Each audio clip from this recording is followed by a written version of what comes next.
Welcome back to my YouTube channel. Before we begin, hit the like and subscribe button for more manhwa, anime, and movie recaps. Imagine a world where the villain didn't fall. A world where Ashur, the cunning Syrian, survived his supposed death at the hands of Nemeia. This is the story of his bloody ascent from the ashes of rebellion to become a dominus in his own right. After the slave revolt was crushed, Ashur, miraculously alive, vanished from the Roman records, but he didn't flee. Using the fortune he'd amassed through years of treachery, he purchased a failing ludus on the outskirts of Capua. He named it Ludus Serpentis, the House of the Serpent. His new life began, not as a slave or a lackey, but as a master of men. But the path of a dominus is paved with peril. His gladiators, a mix of desperate freemen and captured rebels, saw him not as a savior but as a ghost of their former chains. Whispers of rebellion echoed in the training yard. A grizzled Gaul, once a follower of Spartacus, challenged his authority, his eyes burning with hatred. Ashur didn't flinch. He met the challenge not with a whip, but with a blade. In a brutal, unsanctioned duel under the pale moonlight, Ashur reminded them all why he survived. He was a killer, born and bred in the arena. The rebellion was quelled for now. Meanwhile, in Rome, the political tides were shifting. The defeat of Spartacus had made Marcus Crassus the most powerful man in the city, but power invites jealousy.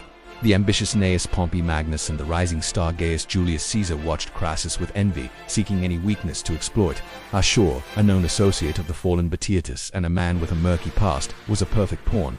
Lucretia, Crassus's cunning and wealthy cousin, was the first to make a move. She arrived at Ashur's ludus unannounced, her litter carried by towering guards. She spoke of opportunity, of games in Pompey's honor, of a chance for Ashur to step out of Crassus's shadow. Her words were honeyed, but Ashur tasted the poison beneath. He knew this was a test of loyalty.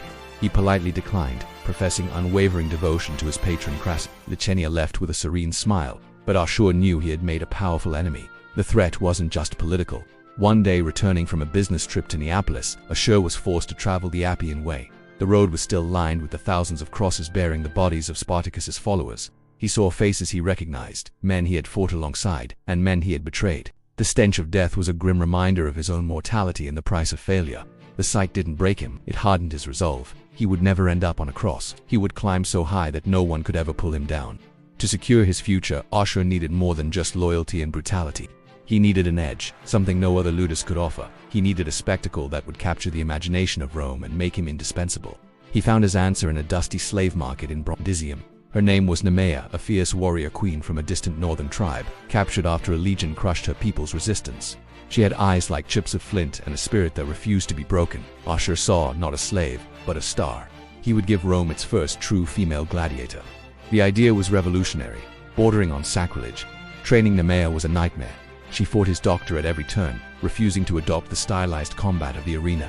She saw no honor in it, only a different kind of cage. Ashur didn't try to break her spirit. He tried to redirect it. He spoke to her not as a master to a slave, but as one survivor to another. He told her of the arena's true nature. It wasn't about honor, it was about survival.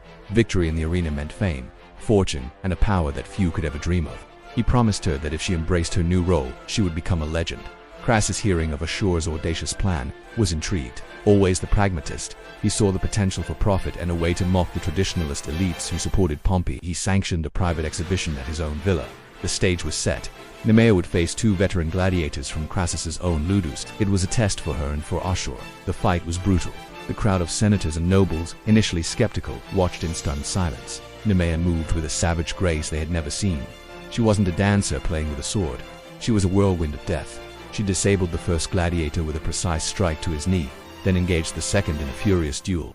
He was stronger, more experienced in the ways of the arena, and he wounded her badly. A deep gash on her arm. For a moment it seemed she would fall. The crowd leaned forward, tasting blood. But then, something shifted. Nemeia let out a primal roar, the war cry of her people.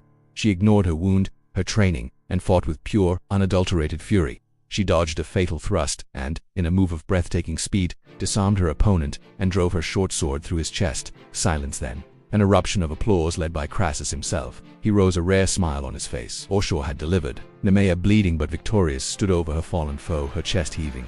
She had proven her worth in blood. Ashur had survived rebellion, navigated the treacherous waters of Roman politics, and unleashed a new legend upon the world. He was no longer just a survivor. He was a force to be reckoned with. His journey was far from over, and the games of power and blood had only just begun. The serpent had found its den, and its fangs were sharp. Thanks for watching. If you enjoyed this journey into what could have been, don't forget to like, subscribe, and hit that notification bell for more alternate histories from the world of Spartacus. See you next time.